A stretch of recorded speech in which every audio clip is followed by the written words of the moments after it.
ఏంటి సార్ ఇలా వచ్చారు? డయాబెటీస్ పేషెంట్స్తో ఒక మీటింగ్ కావాలి.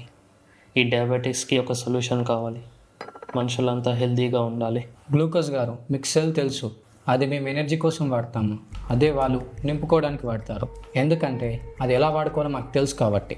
గ్లూకోజ్ గారు, అన్హెల్దీ లైఫ్ స్టైల్ మీ డిఎన్ఏలోనే ఉంది, దాన్ని మార్చలేము. పర్లేదు, మాట్లాడండి.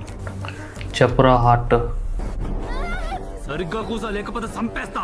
ఫోన్ స్పీకర్లో పెట్టు. ఫోన్లో మాట్లాడుతుందిరా.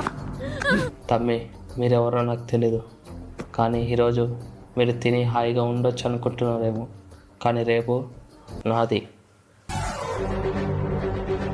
ఇప్పటి వరకు మీరు గ్లూకోజ్ని ఎనర్జీ ఇచ్చేగానే చూస్తారు, కానీ ఇప్పుడు బాడీని చరిచేసి చంపేయడం చూస్తారు.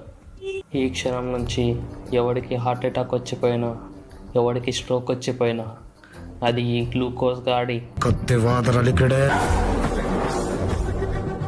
గుర్తుపెట్టుకోండి, మీలో ప్రతి ఒక్కరికి ఒక్కొక్క జబ్బు ఇచ్చి మరీ హింసిస్తారు. ఇప్పటి నుంచి మిమ్మల్ని భయపెట్టేవి రోగాలు, మిమ్మల్ని వెంటాడేవి జబ్బులు, ఆఖరికి మీకు వచ్చేవి కూడా హాస్పిటల్ బిల్సే. సావు కనుక్కుంటుంటే ఇట్నే ఉంటుందా? చెప్తే హెల్తీ పీపులే కాదు సార్, అన్హెల్తీ పీపుల్ కూడా వింటారు. అన్హెల్తీ లైఫ్ స్టైల్ మా డిఎన్ఏలో లేదు సార్.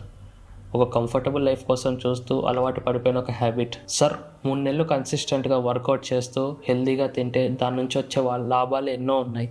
వాటి గురించి చెప్పండి సార్, ఖచ్చితంగా మార్పు వస్తుంది.